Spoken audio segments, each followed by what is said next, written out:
Nah, kita masuk ke inovasi dari FKM ini Prof terkait dengan suplemen daun kelor ini untuk mencegah anemia. Dari mana sih Prof lahirnya inovasi ini, apa yang melatar belakangi Prof? Baik, memang di dunia ini kan terutama negara-negara miskin ya, seperti Ethiopia itu, Oke. Nigeria itu dilakukan intens dengan kelor ini karena kelor ini setelah diteliti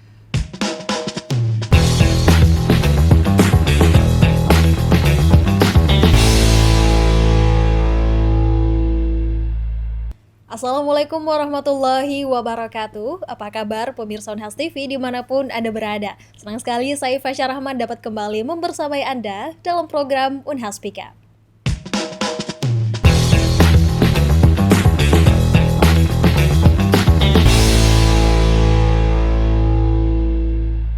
Pemirsa, masalah anemia pada ibu hamil masih menjadi masalah kesehatan yang serius di Indonesia. Data dari Kementerian Kesehatan tahun 2024 menunjukkan bahwa sekitar 4,9 juta ibu hamil terdapat 27% yang terkena penyakit anemia. Dan tentunya ini tidak hanya membawa resiko kesehatan pada ibu saja, tetapi juga mengganggu perkembangan janin, bahkan bisa berpotensi menyebabkan kematian dalam proses persalinan.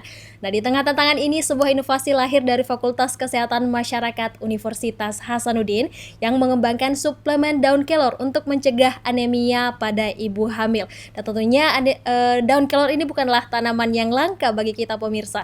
Namun di tangan para peneliti gizi Universitas Hasanuddin, kandungan gizi dari daun kelor ini diformulasikan secara lebih efektif untuk mencegah anemia pada ibu hamil. Nah, untuk membahas tentang bagaimana sih resiko anemia pada ibu hamil ini, serta bagaimana kebutuhan gizi saat masa kehamilan dan bagaimana daun kelor bisa menjadi solusi atas permasalahan ini, kita akan berbincang-bincang bersama dengan Ketua Prodi Magister Ilmu Gizi Fakultas Kesehatan Masyarakat Universitas Hasanuddin, ada Profesor Dr. Feni Haju, MSc PhD. Assalamualaikum Prof. Waalaikumsalam warahmatullahi wabarakatuh. Bagaimana kabarnya hari ini Prof? Alhamdulillah. Alhamdulillah baik, semoga sehat-sehat selalu ya pemirsa Unhas TV di rumah juga. Nah, ngomong-ngomong soal ibu hamil nih Prof, tentunya berbeda dengan manusia pada umumnya. Tentunya selama masa kehamilan ini punya kebutuhan gizi khusus. Nah, bagaimana sih kebutuhan gizi khusus pada ibu hamil itu Prof? Ya baik, jadi memang ibu hamil ini periode kehidupan yang spesial gitu ya. Ya.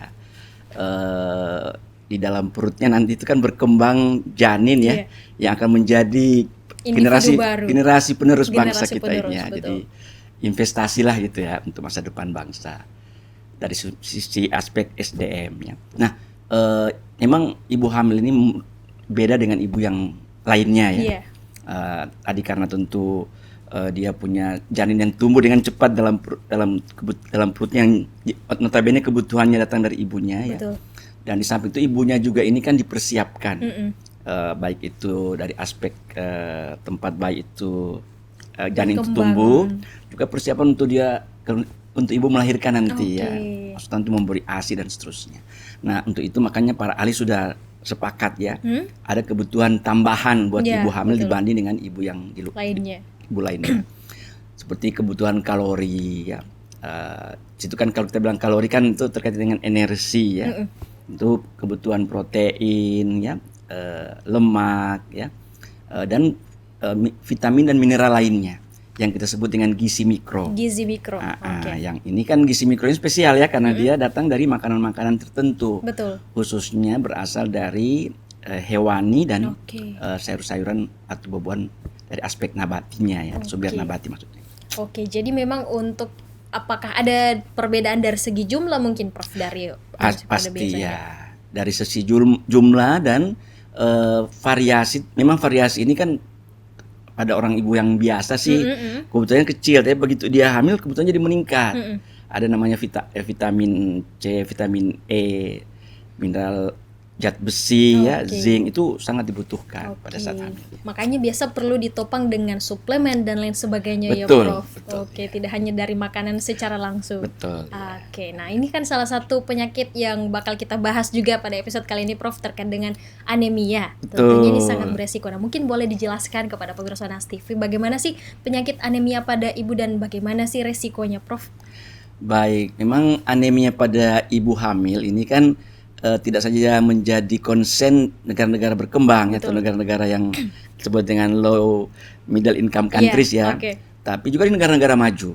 Ya, memang kalau di Amerika itu persentasenya sih hanya sekitar 10-15%. Cukup rendah ya, Prof. Lalu kita kan di atas 20, bahkan pernah di atas 40 ya. Hampir 50%. Jadi ini kan konsennya berat, konsennya kita sangat tinggi. Apalagi ini kan konsekuensinya kepada bayi yang akan dilahirkan nanti, termasuk kesehatan ibunya. Jadi makanya anemia ini kan sebenarnya kan definisinya itu adalah kekurangan hemoglobin. Kita tahu hemoglobin dalam darah. Kita tahu hemoglobin itu kan yang mengangkut oksigen ke seluruh tubuh kita ini. Jadi makanya hemoglobin itu harus cukup. Nah, kapan dia kurang berarti oksigen yang kita hirup ini nggak masuk sampai ke seluruh tubuh kita, tidak terbawa oleh hemoglobin ini. Sehingga itu pasti dampaknya sangat besar ya. Bahkan sampai ke kematian ibu dan kematian bayi sekalipun ya. Dalam dampak terparahnya sampai menimbulkan kematian dalam kondisi yang parah. Anemia itu. Meskipun secara sederhana tadi diberikan definisi dia mengantarkan oksigen, tapi ya bisa dibayangkan betapa pentingnya ya Prof ya oksigen pada tubuh manusia sendiri, apalagi ada juga janin yang sedang dikandung. Nah, terkait dengan itu Prof, apakah ada data yang menunjukkan prevalensi ibu hamil yang terkena anemia khususnya di Sulawesi Selatan sendiri, Prof? Ya, memang kalau dulu itu kan angka nasional sampai 48%, pernah mencapai 48. 2024 seperti tadi 27%, ya. Memang Sulsel ini selalu sih angkanya di atas rata-rata nasional. Itu kita tidak usah lihat per provinsi, kita sudah tahu begitu kita bicara Sulsel itu spesifik Sulsel itu memang selalu lebih tinggi dibanding data nasional. Ya tentu kalau ditanya apa alasannya, memang variasi konsumsi kita ini memang terbatas, khususnya kalau kita bicara di daerah, kan kita bicara seluruh wilayah Sulsel ya. Nah Sulsel ini kan bukan ada di kota saja kan, tapi desa-desa dengan kondisi pendidikan ibu-ibu yang masih rendah, perilaku juga masyarakatnya dan seterusnya, yang itu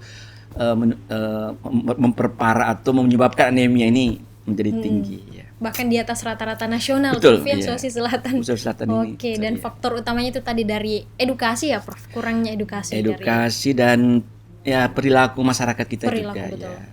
Misalnya saja di Sulsel ini kan kita kan produksi ikan banyak ya. Prof. Tapi yang makan ikan yang banyak itu kan tidak banyak, hanya sedikit walaupun dia nelayan. Begitu juga persepsi seperti makan telur, makan daging atau ayam itu kan kita terbatas, sehingga otomatis itu membuat asupan juga rendah. Dari dampak-dampak yang sudah disebutkan tadi Prof, kenapa anemia ini menjadi perhatian khususnya bagi para pakar-pakar gizi gitu, Prof? Ya, yang sangat terkait tadi dengan kematian ibu, kematian anak yang masih juga tinggi di Indonesia secara umum ya. Tapi yang paling urgent juga itu adalah kualitas SDM kita. Nah kan perkembangan otak itu sangat dipengaruhi juga oleh zat besi. Ya, sehingga kalau zat besi itu kurang atau taruhlah dia anemia, itu ibunya, itu pasti perkembangan otaknya juga tidak maksimal. Otomatis kan terkait dengan tingkat kognitif atau taruhlah IQ kita Indonesia kan agak rendah dibanding negara tetangga yang lain, sehingga itu jadi kita sangat konsen dengan itu. Jadi memang kalau berbicara tentang gizi itu dia luas ya cakupannya, Prof. Dan kan dampaknya itu tadi jauh seperti itu karena menentukan juga bagaimana kognitif sampai ke kognitif juga, Prof, ya ditentukan oleh gizi dari yang dikonsumsi seseorang seperti itu, Prof. Nah, kita masuk ke inovasi dari FKM ini, Prof, terkait dengan suplemen daun kelor ini untuk mencegah anemia. Dari mana sih, Prof, lahirnya inovasi ini, apa yang melatar belakangi, Prof? Baik, memang di dunia ini kan terutama negara-negara miskin ya, seperti Ethiopia itu, Nigeria itu dilakukan intens dengan kelor ini, karena kelor ini setelah diteliti kandungannya luar biasa, makanya disebut dengan a miracle tree ya, pohon ajaib ya, karena kandungan gizinya itu luar biasa dibanding dengan tumbuhan-tumbuhan yang lain. Kita tahu bahwa kelor itu sekarang disebut miracle tree. Dia mengandung 92 zat gizi, kan zat gizi itu kan banyak karena karbohidratnya, proteinnya, lemaknya bervariasi, belum vitamin mineralnya. Kemudian dia mengandung juga 46 bahan aktif yang bersifat antioksidan. Oh, antioksidan. Ya, antioksidan itu kan anti daripada radikal-radikal bebas itu yang penangkal radikal bebas. Iya, dia ya. penangkal radikal bebas nih. Dia juga mengandung sekitar 36 anti-inflamasi. Kita tahu kan proses perkembangan penyakit itu kan karena terjadi inflamasi peradangan ya, sehingga ini punya anti-inflamasi nih 36 bahannya, bahan aktif. Nah, kalau yang kita temukan di lapangan itu kan banyak sih suplemen buat ibu hamil, tapi kan dia umumnya ya itu kandungannya adalah zat gizi saja, berbagai vitamin dan mineral. Tapi kalau bicara bahan aktif, kalau tuh ada terbatas. Nah, kalau kita kelor ini kan ratusan tuh bahan aktifnya, sehingga ini luar biasa ya. Belum lagi kandungannya dibanding yang bahan tumbuh-tumbuhan yang lain. Seperti taruhlah kita bicara vitamin A misalnya. Vitamin A itu kalau dibandingkan dengan wortel, itu kandungan vitamin A pada daun kelor itu 4 kali lipat. Wah, ya. Padahal yang selama ini yang dikenal masyarakat itu justru ya wortel ya, Prof. Kalau betul. Vitamin A wortel, ternyata ada yang 4 kali lipat di atas wortel. Ya, betul. Bahkan ya kalau kita sebut zat besi itu kan seorang bayangkan tuh bayam ya, yang tinggi zat besi. Nah, wortel itu 7 kali lipat. Kelor itu 7 kali lipat dari bayam. Dari bayam. Jadi luar biasa. Jadi saya kira wah, memang sayang sekali kalau orang tidak memanfaatkan potensi yang ada ini. Ya. Hanya sekarang jadi anu ya. Iya, betul. Jadi world class sayuran yang bernilai tinggi di dunia. High quality dia yang menjadi miracle tree itu tadi. Nah, mungkin boleh dijelaskan lebih jauh lagi Prof, kandungan zat besi itu tadi yang kemudian menyebabkan daun kelor ini bisa diolah menjadi suplemen anti anemia itu tadi, bagaimana Prof? Baik, memang kalau kita bicara anemia ini kan kita tidak bicara satu single zat saja, itu kan ada, kita selalu bicara iron ya. Padahal untuk metabolisme iron dalam tubuh kita ini ya, termasuk metabolisme terjadinya terbentuknya hemoglobin itu kan memerlukan berbagai bahan-bahan yang lain. Ya, Prof. Ada misalnya vitamin C, vitamin E. Itu vitamin C, vitamin itu dia meningkatkan penyerapan iron dalam tubuh kita. Kita makan iron tapi bersamaan dengan itu meningkat. Belum lagi zat-zat yang lain, dan pengetahuan manusia juga masih terbatas ya. Nah, ternyata kelor ini kalau kita lihat cuma kandungan ironnya saja itu terbatas, memang tidak banyak. Orang biasanya kan kecil, kok bisa bisa meningkatkan hemoglobin begitu tinggi. Ya, tidak seperti itu penjelasan. Tidak hanya gara-gara itu, tapi juga kan dia mengandung vitamin C, mengandung vitamin A. Dan itu yang bisa meningkatkan jumlah iron itu tadi ya, Prof. Iya, metabolisme zat besi menjadi lebih bagus. Sehingga begitu orang mengkonsumsi iron, baru iron juga ini kan, zat kelor juga kan selain itu dia tidak seperti tumbuhan biasa, dia juga mengandung protein asam amino yang lengkap. Ya, 9 asam amino esensial ada pada kelor ini. Ya. Belum lagi dia punya asam lemak ya, yang esensial, yang memang dibutuhkan ya, esensial itu. Sehingga tidak bisa kita cuma bilang hanya makan ini suplemen zat besi orang bisa gitu ya, tinggi Fe-nya. Kelor lebih dari itu. Iya. Jadi memang kandungannya banyak ya di dalam, Prof. Iya. Bukan hanya zat besi itu tadi, tapi banyak kandungan-kandungan yang akhirnya menjadikan zat besi yang dihasilkan dari daun kelor itu lebih baik lah. Seperti itu ya, Prof. Dan mungkin ini perlu juga diberikan edukasi ya, Prof, kepada masyarakat bahwa daun kelor yang selama ini ya masyarakat anggap sebagai sayuran biasa saja ya, ternyata bisa saya bilang dia ini kayak menggabungkan manfaat-manfaat dari tumbuhan-tumbuhan atau sayuran-sayuran yang lainnya, Prof. Bisa dikatakan seperti itu ya, Prof. Terkait dengan anemia lagi nih, Prof. Inovasi ini, Prof. Apakah ini sudah sampai pada uji lab atau memang sudah diuji cobakan kepada masyarakat seperti itu, Prof? Ya, kita meneliti daun kelor ini sejak tahun 2012 sebenarnya. Awal mulanya kita mulai di negara lain sih sudah duluan ya, 2-3 tahun sebelumnya. Kita tidak terlalu terlambat juga sih ya. 2012 berarti kan 13 tahun yang lalu sudah mulai ya. Jadi kita sudah kembangkan, kita sejak awal itu kita bersama dengan Fakultas Farmasi membuat produknya. Memang waktu itu kita masih manual, kita ekstrak ya. Masih ada dulu di farmasi namanya Prof. Faisal Atamimi. Beliau membantu saya, satu tim dengan saya untuk memproduksi produk ini. Mengekstrak kelor menjadi ekstrak daun kelor namanya. Tapi kan manual itu terbatas itu. Kita butuh pabrik ya, pabrik herbal yang mengekstraksi ini. Kita kerjasama dengan Bogor waktu itu IPB. IPB punya Bio Farma yang memproduksi itu. Kita kerjasama.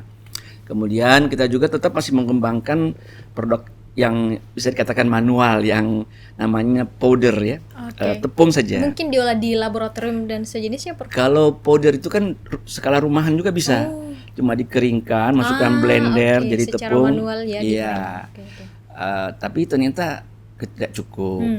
Memang ekstrak setelah kita teliti ekstrak sangat bagus karena banyak ekstrak itu kan dari 6 kilo menjadi 1 kilo gitu kalau kita keringkan sangat dari drastis. Kan kalau daun dasar jadi daun kering kan 6:1 kira-kira kurang lebih seperti itu. Kemudian masukkan ke ekstrak jadi 20% lagi. Yang kering itu kalau diekstrak lebih sedikit. Jadi ekstrak luar biasa memang. Kita uji coba, alhamdulillah hasilnya luar biasa ya. Kebetulan kan karena dosen kan pasti banyak mahasiswanya, jadi mahasiswa S2 terlibat juga sih langsung ya Prof. S2 S3 ya. Penelitian mereka kan jadi tesis dan disertasi. Seputar dengan manfaat daun kelor itu ya Prof. Betul. Jadi memang begitu banyak manfaat dari daun kelor ini. Mungkin nanti Prof bakalan menceritakan lebih lanjut bagaimana sih Prof prosesnya. Mungkin pemirsa hanya membayang-bayangkan saja nih, dipetik ini daunnya Prof langsung ditumbuh atau bagaimana akan diceritakan oleh Prof Feni Hadji tentunya setelah pesan-pesan berikut ini. Pemirsa tetap di Unhaspika.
Pemirsa masih di Unhaspika bersama Prof Feni Hadji. Tadi sudah sempat diceritakan sedikit bagaimana proses pengolahan dari suplemen ini. Mungkin boleh diceritakan Prof, bagaimana awalnya dari sebuah daun kelor ini bisa berubah menjadi suplemen anti anemia ini Prof, silahkan. Ya, jadi waktu awal kita penelitian ini kita kerjasama dengan petani sebenarnya. Jadi petani yang suka menjual kelor di pasar kita hubungi. Kita beli, jadi seperti lihat daun kelor di pasar ya, bisa ya. Untuk masak sayur gitu. Sayur ya, kita beli per kilo itu, tentu kita masukin ke dalam pengeringan. Dalam satu ruangan itu dikeringkan, memang harus suhu kamar pakai gitu ya, bola lampu gitu. Ada sih yang mengatakan kalau di sinar matahari itu kurang bagus karena dia jadi hitam dan tidak bagus lah. Tapi kita memang memang dianjurkan dalam teknologi itu. Kebetulan staf saya adalah orang teknologi pangan gitu. Adalah dia lebih dianjurkan. Ya dia pakai itu. Udah kering disimpan. Waktu kita kerjasama dengan tim yang di Bogor yang IPB itu PT Bio Farma, itu kita kirim dalam bentuk kering itu. Kirim ke sana. Di sana diolah ya. Di sana kan ada mesin. Karena kita waktu itu memang cenderung menggunakan ekstraksi air. Jadi ekstraksi itu kan di farmasi kan macam-macam. Ada menggunakan metanol dan sebagainya. Tapi untuk ya teman-teman herbal itu lebih sering pakai air. Yang air ini katanya lebih bagus gitu. Saya mohon maaf ya kan saya bukan orang farmasi tapi mereka bilang lebih bagus. Kita juga lihat dari berbagai pengalaman di jurnal-jurnal yang kita baca itu pakai ekstraksi ya, aqua extraction ya. Jadi pakai aqua, pakai air. Nah, jadi setelah itu ya tentu dari pabrik setelah mereka ekstraksi, kami tinggal dikasih kapsulnya gitu ya, seperti itu. Apakah tidak ada campuran-campuran lainnya nih Prof? Murni betul-betul daun kelor atau ada kandungan-kandungan? Awalnya memang kita hanya menggunakan ekstrak kelor saja, dan itu kan banyak tersedia di pasaran. Iya, betul.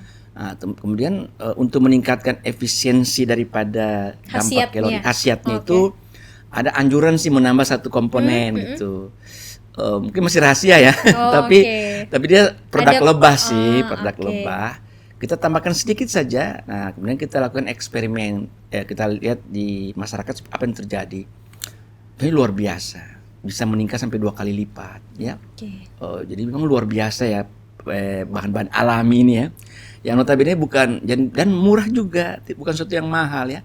Karena produk lebah itu sekarang kalau orang bicara propolis, royal jelly ya, itu kan bukan hal-hal yang murah lagi ya, karena sudah bisa high quality ya, dan tersedia bahkan di dunia internasional itu perdagangan itu terjadi ya. Jadi kalau kita pesan segini, orang-orang pabrik yang farmasi itu udah tahu, oh ini campur ini khasiatnya bakal lebih bagus. Jadi alhamdulillah kita sudah tiba pada produk yang bisa bersaing lah itu. Nah, sebelum mengolah ini Prof, saya penasaran apakah ada mungkin kriteria atau syarat khusus dari daun kelor ini, kayak mungkin yang sudah matang sekali kah, atau masih muda kah, atau bagaimana menjamin higienisnya dari bahan bakunya itu Prof? Baik, memang penelitian tentang itu juga sudah ada ya. Tua muda kan gitu ya. Bahkan ada penelitian juga yang membedakan geografis ya, seperti di Thailand itu mereka punya publikasi ya, di seluruh wilayah Thailand itu diambil contoh-contoh kelor itu ya, kemudian diperiksa di laboratorium. Ternyata variasinya tidak terlalu besar. Jadi variasi kandungan kelor antar wilayah itu tidak terlalu besar. Jadi artinya kita bisa mengatakan hampir sama kalau kandungannya.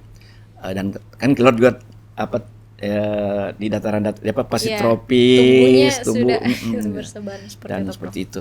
Nah, dan itu tua muda tidak lagi dibedakan. Sama seperti kita makan sayur lah. Yang seperti ada di pasaran itu. Nah, saat menguji coba ke masyarakat ini Prof, bagaimana mungkin bisa dijelaskan secara signifikan bagaimana perubahan atau dampak yang dihasilkan dari suplemen ini Prof?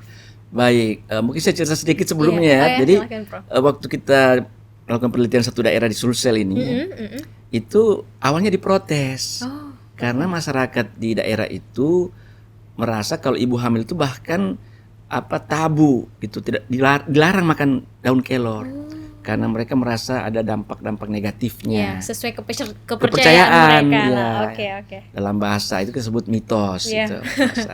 Nah, tapi akhirnya kita kumpul masyarakatnya, dibantu oleh Pak Camat waktu itu. Kita jelaskan tentang edukasi ya, Prof. Perkembangan kelor ini dan bagaimana penelitian kelor di dunia internasional. Bagaimana ini pentingnya pada ibu hamil. Akhirnya mereka bisa karena kita sampaikan dengan baik, didukung oleh pemerintah setempat. Pak Camat waktu itu semangat sekali, bahkan dia menciptakan satu desanya itu, ada desa itu dia buat desa kelor. Artinya dia suruh menanam semua petani itu kelor, karena begitu dia mengapresiasi dengan semua yang kami katakan. Jadi artinya tidak ada masalah sebenarnya. Kita mulailah pada ibu hamil ini. Kita pesan ini Bu, kelor kapsul kelor ya, isinya daun kelor yang sudah mereka dengan semangat itu ya mengikut dalam penelitian kami. Dan memang Masya Allah ya, kita lihat perubahannya luar biasa. Berapa lama waktu uji cobanya pada masa itu, Prof? Memang awal-awal kita membatasi ya, karena memang apalagi kalau penelitian itu dilakukan oleh mahasiswa S2 ya.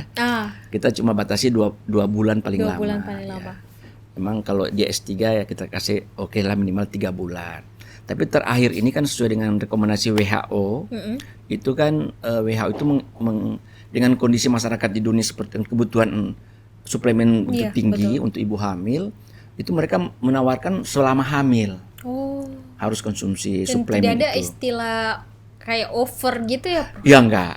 Memang karena dari hasil penelitian sudah dikatakan semua ibu hamil itu perlu suplemen apapun makannya. Misalnya kita kan berpikir, wah kalau sudah makan bagus, nggak usahlah suplemen. Padahal ternyata di Amerika pun yang tetap orang makan juga seperti itu, masih dianjurkan suplemen. Nah, harus 270 hari atau 9 bulan. Nah, kita terakhir ini mahasiswa saya baru ujian promosi kemarin nih, bulan lalu. Kita ujikan 6 bulan. Oh, 6 bulan. Ya. Paling lama itu ya, Prof? Itu paling lama. Ya, dan memang hasilnya luar biasa. Luar biasa. Ya, dampaknya kepada ibu hamil kepada ini. Bayi yang dilahirkan. Bahkan sekarang kita sudah, karena sampelnya cukup besar, 160 bayi. Sekarang kita ikuti. Sekarang bayinya sudah 6 bulan, bahkan mau 12 bulan nih nanti. Pertumbuhan dari kita ikuti nanti ya. Okay. Perbedaan waktu dia mengkonsumsi suplemen kelor dengan suplemen multivitamin yang buatan Amerika itu. Kita memang cari multivitamin yang terbaik itu untuk membandingnya ya? Kita. Iya. Dan kita sangat pede karena kita bilang kita punya kan bukan saja zat gizi.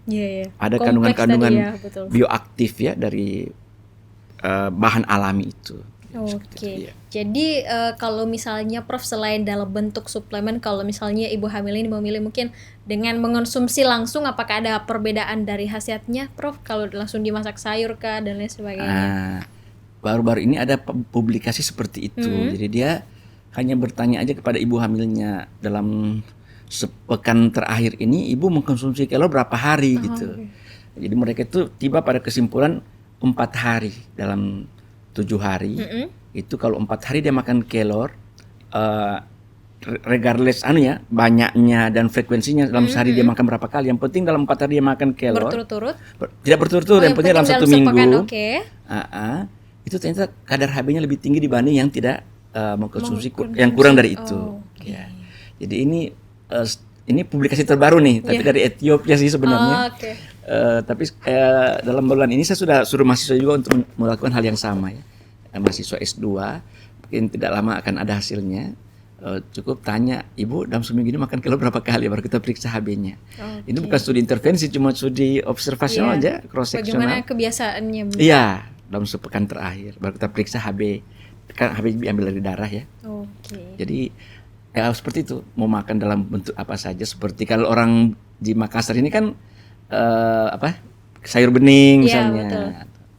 Bisa juga mereka campur dengan sayur-sayuran yang lain. Iya, apalagi termasuk tanaman lokal juga ya, banyak di sudah gratis ya. Mudah didapatkan. Mudah. Kan tanaman pagar kalau di sini ya. Iya, betul. Ambil. Sering banyak di depan rumah orang itu biasa, Prof. Nah, apakah ketika dalam bentuk suplemen ini dia mungkin ada pantangannya ketika si ibu hamil ini mengonsumsi suplemen lain kah, Prof, atau bebas saja dicampur dengan suplemen yang lain, Prof? Itu memang jadi concern kita juga, karena kita sudah punya penelitian juga yang sama. Ibu hamil itu tetap mengkonsumsi suplemen yang disiapkan oleh Kemenkes, waktu itu kan tablet tambah darah namanya. Iya, betul. Kebetulan kita kasih dalam jumlah, memang waktu itu kita kasih dalam dosis yang cukup besar, 2 gram. Memang kita belajar dari Nigeria atau negara Afrika lah. Kita belajar, mereka makan seperti itu, kita juga harus minimal 2 gram. Kita pikir itu yang akan dosis yang cukup untuk kita juga. Ternyata malah terjadi interaksi obat zat itu, zinc dan iron yang notabene dalam teori juga mengatakan begitu, tidak boleh diberikan sekaligus. Akhirnya kita bikin penelitian, ternyata tidak usah dikasih bersamaan. Kalau sudah dapat kelor sudah cukup ya.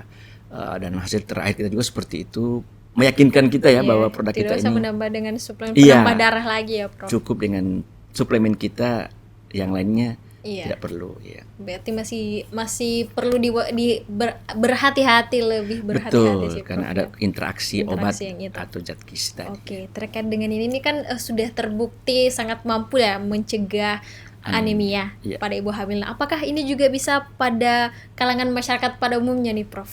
Oh iya, bagi yang mau sehat itu minum kelor tiap hari.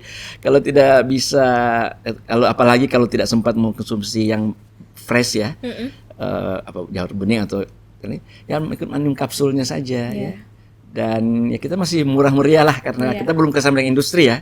Ya belum ada, kita masih tentu saya menawarkan kepada Hadin nih ya, untuk bisa mempromosikan dimasukkan ke industri ini ya. Nah, sejauh ini Prof, dari mulai riset, kemudian sampai menjadi dihasilkan sebuah produk suplemen itu, Prof, bagaimana support atau dukungan dari Universitas Hasanuddin sendiri, Prof? Ya, umumnya kan beberapa penelitian kami itu didukung oleh LPPM lah ya. Okay. Memang dana yang kami terima itu yang terbesar selama ini memang dari dana dari Dikti ya. Dikti. Lewat apa namanya, kompetisi ya, kompetitif ya. Jadi kita disuruh buat proposalnya, menang. Dan itu kan difasilitasi oleh Unhas. Di samping itu dana-dana mahasiswa saya S2, S3 juga ada yang mendapat dari situ ya. Jadi itu kita manfaatkan semuanya. Tentu kalau tidak ada support dari Unhas kan itu mungkin tidak jadi gitu, tapi alhamdulillah difasilitasi. Oke. Nah, terkait dengan inovasi ini, Prof, tentunya meskipun sudah terbukti dengan hasilnya, tentunya masih ada hal-hal yang perlu dibenahi, perlu diperbaiki. Nah, untuk saat ini bagaimana sih, Prof, rencana pengembangan produk ini lagi ke depan? Apa yang masih perlu ditingkatkan, Prof? Ya, dalam penelitian itu kita punya namanya TKT, tingkat apa itu? Tertinggi ya, TKT. Saya sudah merasanya saya udah sampai di level 7 ya, TKT 7. Artinya produk kita itu sudah bisa terbukti dengan scale kecil ya. Biasanya industri itu dengan model itu sebenarnya sudah bisa diadopsi oleh industri untuk scale up yang besar ya. Kemudian bisa memasarkan. Tapi dalam TKT itu kan sampai 9. TKT 9 artinya dia sudah dalam bentuk produk yang sudah siap diterima oleh masyarakat. Dan tentu sekarang kan kalau lihat botol kita itu kan orang nggak mau beli gitu. Tentu kita dari perlu inovasi. Looknya dulu, penampilannya, Prof ya. Penampilan dan bla bla bla. Ya itu perlu kerjasama dengan industri dan ya insya Allah kita akan itu pekerjaan kita ke depan seperti itu, menyiapkan produk ini menjadi produk komersial yang insya Allah bisa dilirik oleh masyarakat. Bisa bersaing di pasaran lah ya, Prof ya tentunya. Nah, bagaimana harapan Prof terkait dengan kolaborasi dengan pemerintah ataupun Kementerian Kesehatan yang tentunya berkaitan dengan inovasi ini, Prof? Baik, ya karena mungkin belum lewat industri ya. Kita Pemda juga masih ragu-ragu, bukan ragu-ragu, ya nggak tertarik karena ya belum industri sih. Tapi ada beberapa kabupaten mau kerjasama. Mereka beli dari saya, tapi ya skala-skala kecil aja, seperti itu. Nah, terkait dengan sebagai Ketua Prodi Magister Ilmu Gizi FKM UNAS tentunya, Prof, bagaimana Prodi ini memfasilitasi atau menggabungkan kolaborasi antara akademisi dan tentunya kolaborasi dan kontribusi di masyarakat, Prof, terkait dengan masalah-masalah kesehatan khususnya? Betul, jadi memang ya tentu sebagai Ketua Prodi saya selalu berharap ya penelitian-penelitian mahasiswa itu ya tentu termasuk dosen ya